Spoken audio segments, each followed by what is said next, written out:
Assalamualaikum warahmatullahi wabarakatuh. Waalaikumsalam warahmatullahi wabarakatuh. Balik lagi nih sama kita eh The Bad Boy. Tapi mulai hari ini kita mau ganti nama nih, insya Allah nih. Ya, namanya ganti jadi For Kamling.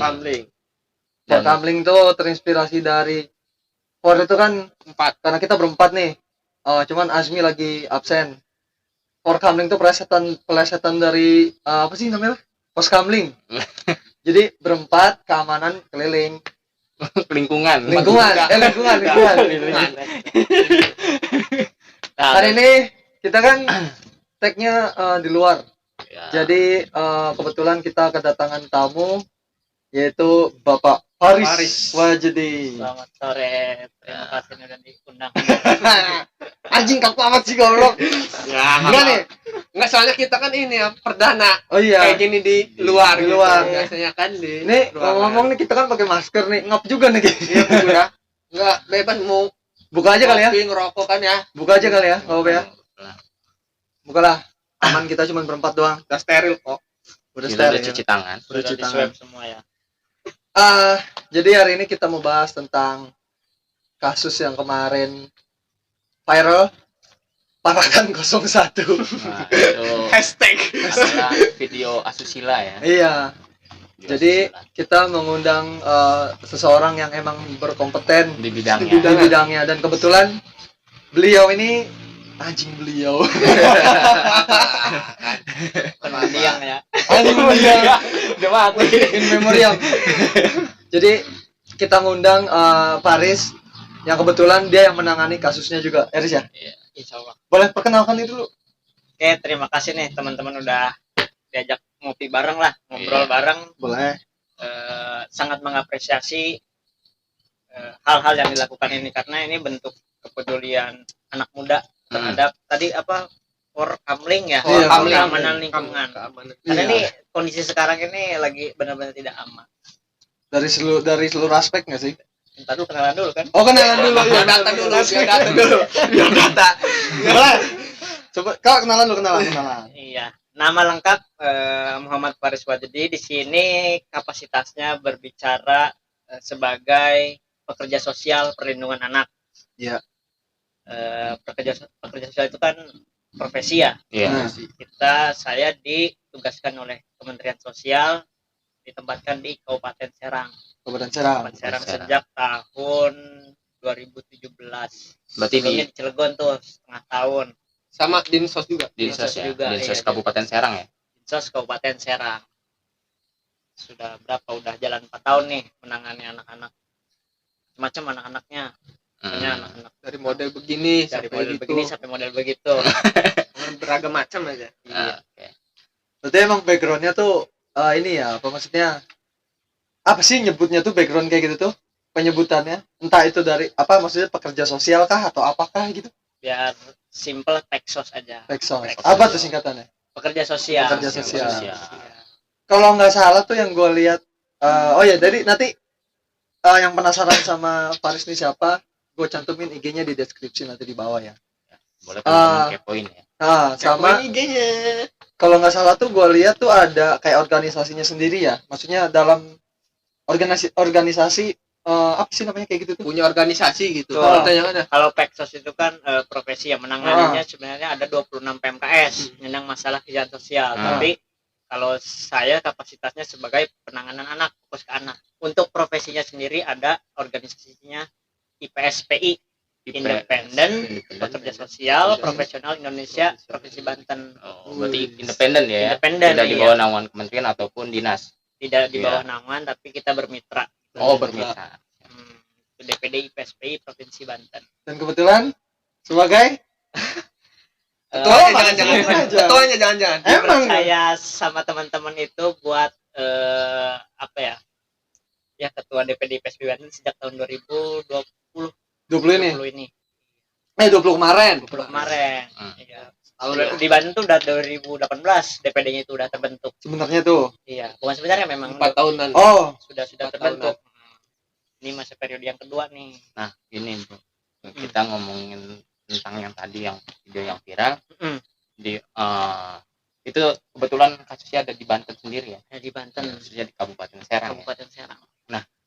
Untuk kasus yang asusila ya, kita bilang kasus perbuatan asusila ya, di Banten atau di Kabupaten Serang sendiri itu berapa banyak sih kasusnya?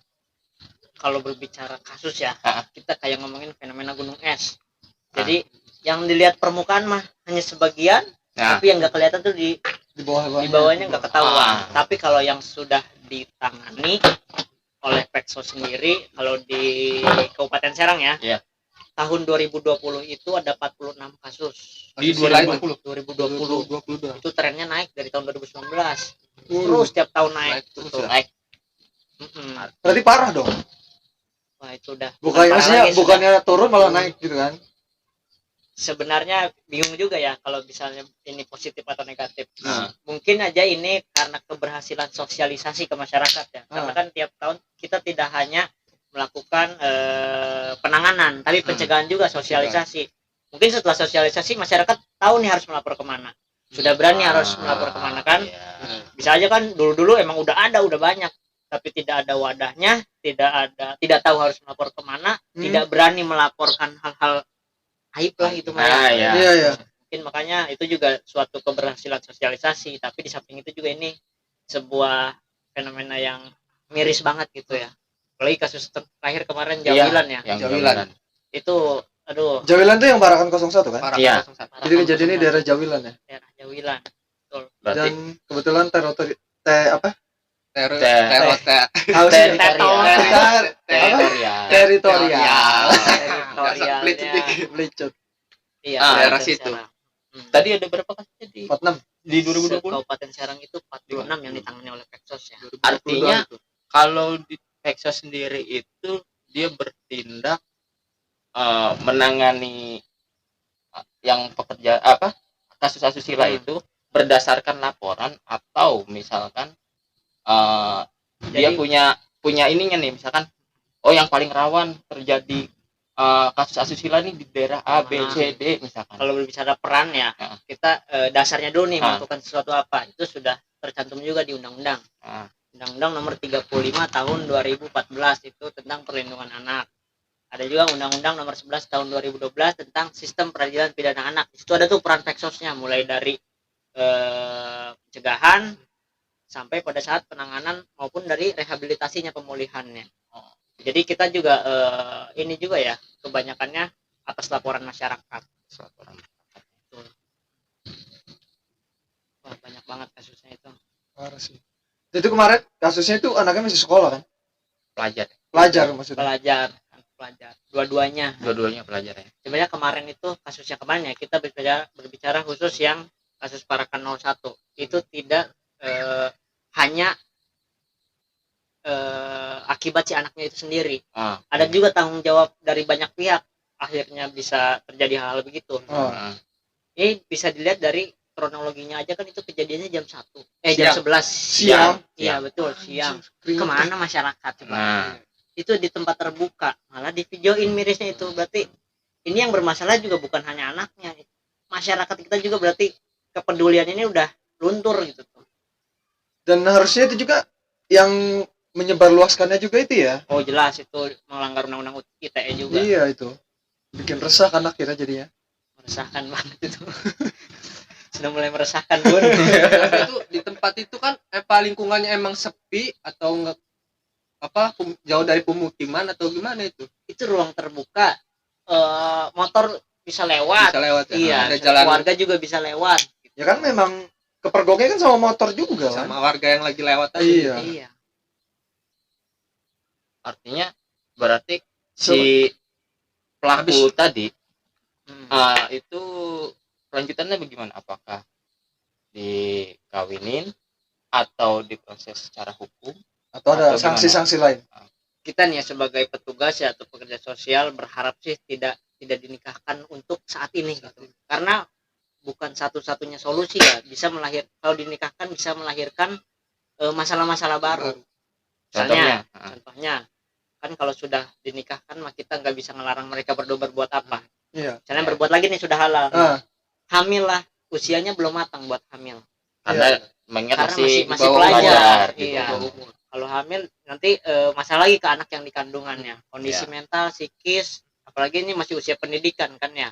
Jadi kita berharap kita sedang berusaha melakukan pendekatan kepada keluarganya untuk memperbaikilah apa yang sudah terjadi. Masih bisa sekolah, masih bisa diperbaiki lah itunya. Semua orang kan punya dosa masing-masing, punya kesempatan juga untuk memperbaiki. Benar-benar.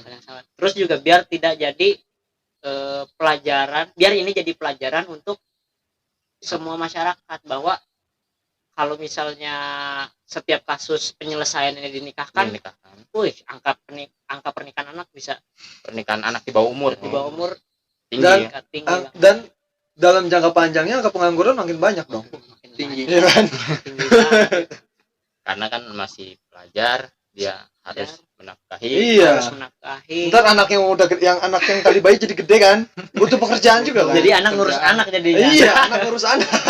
Jadi nggak ada istilah nikah aja dulu, makan mah pulang ke rumah masing-masing gitu. Nikah aja dulu yang penting mah. Urusan lapar balik masing-masing ke rumahnya. Urusan ngantuk baru bahaya. Nih, sama ini gue penasaran. Faktor-faktor yang menyebabkan orang-orang, misalnya anak kecil kayak gitu ya, bisa ngelakuin kayak gitu, apa dari eksternal, misal dari digital. Sekarang anak bebas kan, bisa, maksudnya bisa ngeliat apapun gitu. Terus dari influencer, Ya.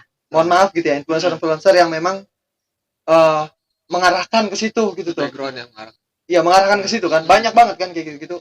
Apa itu termasuk juga faktornya itu? Itu salah satu faktor ya, karena kan sebagai orang tua ini berbicara orang tua, kita tuh mendidik anak harus sesuai dengan zamannya kan ya. Iya. Artinya harus melek teknologi juga nih orang tua, pengawasannya. Betul. Kalau zaman dulu mah kita ngedidik anak, ngasuh anak itu, misalnya kalau susah belajar ini aja di kamar. Iya, Dia benar. kan di kamar nggak bakal ngapa-ngapain gitu ya. Tapi kalau sekarang didimin di kamar, tuh anak keliling dunia itu gadgetnya. Nah, Iya, bebas Semua keliling dunia juga kan. ada. Dot. Anggap aja background biru. Oh enggak, oranye hitam. Tahu itu gua. Yang ketawa anjing. Jadi kita kayak apa ya? Kayak ngebiarin anak jalan-jalan di pasar sendirian, kan bahaya tuh. Iya Kalau benar. kita ngebiarin si anak tanpa pengawasan ya. Soalnya kan anak tuh belum bisa menyaring mana yang baik, mana yang benar yang Iya. yang menurut dia asik, menurut Mana baik dan dia yang salah ya. iya, maksudnya menurut dia asik, wah seru, pasti dia bakal ikutin kan. Ikutin betul. Oke. Terus sampai saat ini sejauh mana peran dari khususnya dinas sosial sendiri menangani yang kemarin, yang viral kemarin, sampai jauh mana? Khusus viral kemarin ya, Iya. kita kan itu prosesnya masih di ranah hukum ya kemarin ya. Ya.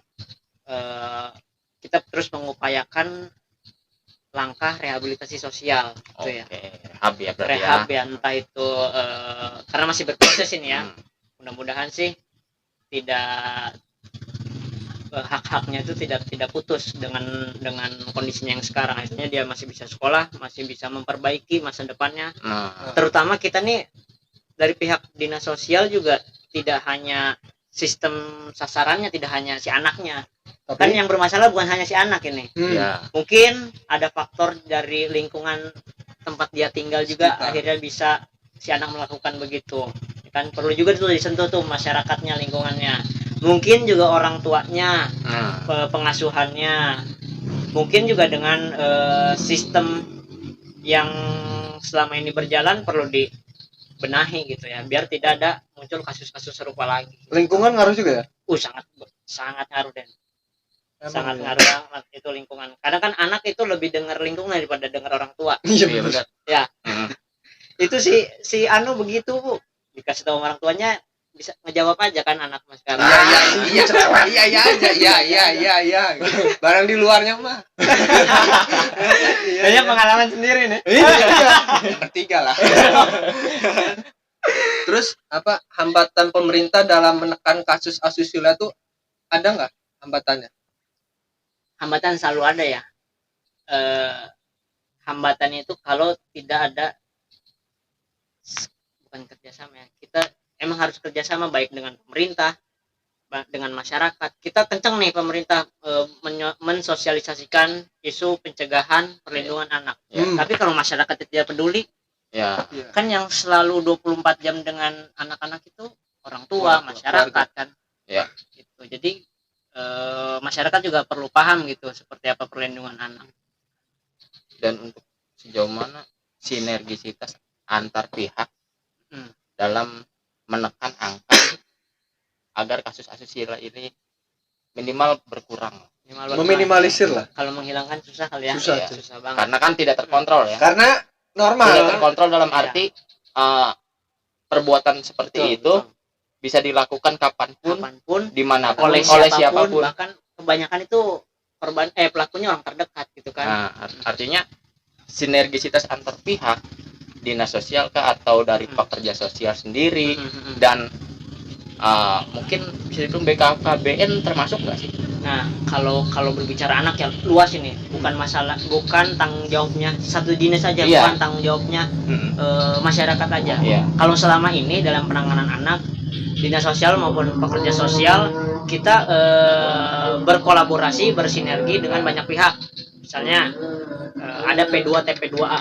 Apa tuh? Pusat Pelayanan Terpadu Perlindungan Perempuan dan Anak. Itu lembaga yang konsen terhadap isu-isu perlindungan anak. Untuk dinasnya OPD-nya DKB P3A, bukan BKKBN, DKB P3A. Itu OPD-nya gabungan KB dengan PPPA. Oh gitu. Iya. Terus juga ada juga organisasi-organisasi kayak LPA, Lembaga Perlindungan Anak. Ya. Kita juga dengan masyarakatnya itu sekarang Ibu Bupati juga menekankannya karena kasus terus meningkat, menekankan kepada semua desa untuk membentuk PATBM. PATBM itu perlindungan anak terpadu berbasis masyarakat. Jadi masyarakat juga atau di desa juga itu sudah harus Aware sama itu. aware sama konsen dengan perlindungan anak gitu. Itu instruksi dari Bupati Serang sendiri. Bupati Serang sendiri gitu. Untuk ini PATBM nih. Azan dulu, Bos. Karena ajan dikat dulu ya. Kita sholat dulu.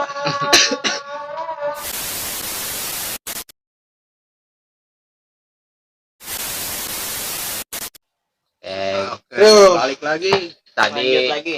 ada panggilan dari Tuhan kita untuk melaksanakan Kewajiban. kewajiban kita sebagai umat muslim. Iya. Masih muslim kan? Masih lah. Masih. Udah dibaptis. Wih, kamu bahaya sekali. Lagi belum. Kenapa masih ada yang begini nih? Iya, gua mah Untuk yang begini nih. Ya bisa biar mencairkan suasana aja sih. Sangat cair Ini sih mencairkan. Udah balik lagi pertanyaan. Terus apa Bapak Faris? Apa untuk pendidikan atau kontrol buat orang tua di rumah gitu untuk menangani kasus asusila tersebut kayak gimana harusnya? Selain tadi katanya harus melek teknologi orang tuanya, ada mungkin opsi-opsi lain atau cara-cara lain untuk mengontrol masing-masing anaknya. Menurut Aden gimana? Kok gua? Gua mah langsung, nah nih kamu lihat ini nggak boleh ya. Ada intinya ya. Terus dia nonton sendiri. Ngerayang-ngerayang gitu ya. Lagi nonton kok palanya hilang.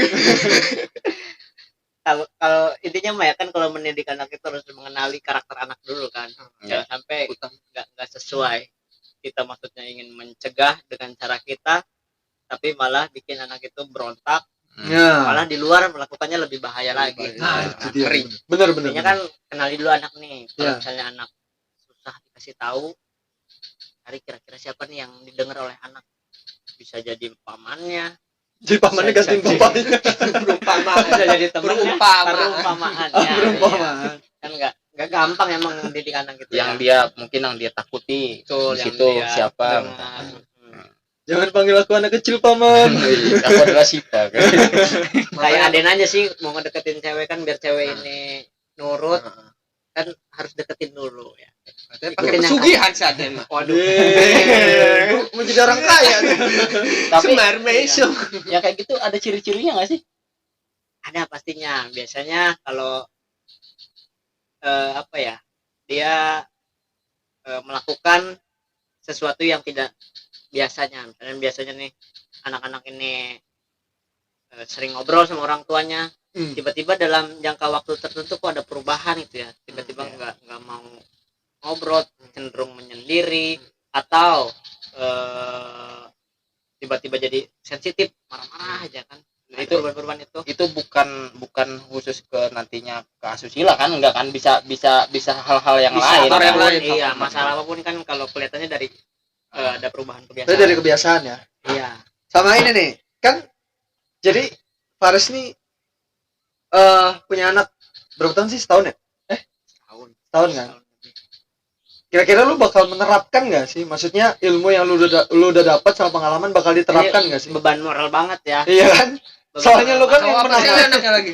cowok. Untungnya Cowok. cowok. Sekarang Sama inilah. aja, tapi cewek cowok sama aja. Sekarang mah ya. Iya.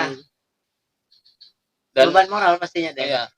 Dan Karena kan biasanya dia yang menangani, nah Iya. nanti punya anak, dia Langsung ini diterapkan. ujian sebenarnya. Nanti anaknya bandel dikit aja orang makan gimana sih, bapaknya suka nanganin anak sendiri. Iya. Nah, itu Aduh. dan akan mengajari sex education nggak buat anaknya nanti, atau mungkin Iya. yang mengajarkan Yang penting sesuai atau dengan enggak tuh? usianya gitu ya, dengan cara sesuai dengan usianya. Takutnya Karena kan itu kan hal tabu kadang ya, iya. malu, padahal itu penting juga untuk disampaikan. Iya sebenarnya penting, cuman Penting emang berarti. malu juga sih, kayak kita aja sih dulu. Maksudnya ngomongin masalah kayak gitu di depan orang tua kan gimana gitu kan, geli kan. Kalau lu mah nanti bakal mengajarkan berarti kan. Maksudnya bakal mengedukasi gitu. Harus sejak dini memang Iya. kayak begitu. Jangan sampai dia belajar ke orang lain belum tahu caranya kayak bagaimana. Malah bisa menjerumuskan. Tahu sendiri anak-anak nongkrong nih sama orang dewasa, diajarinnya frontal banget kan. Iya. Karena sama bapaknya kan diajarin nah caranya gini. Jadi cari Begini, dulu. kenapa Cari tidak dulu. boleh alasannya. Oh. Jangan kan ujuk-ujuk. Nggak boleh si anak bertanya nanti nih. Kenapa ini nggak boleh ya? Cobalah di luar. Nah, itu Iya. sambil Penasaran ya. sambil kita kasih tahu juga resikonya. Iya, dampak-dampaknya ya. Masyarakat harus ngambil peran dulu nih. Ngambil peran itu bukan berarti ngambil perannya hakim hantem, ngambil perannya polisi hantem. Atau ngambil peran pengganti. Itu yang Ding salah kayak gini kayak. Oh, yang di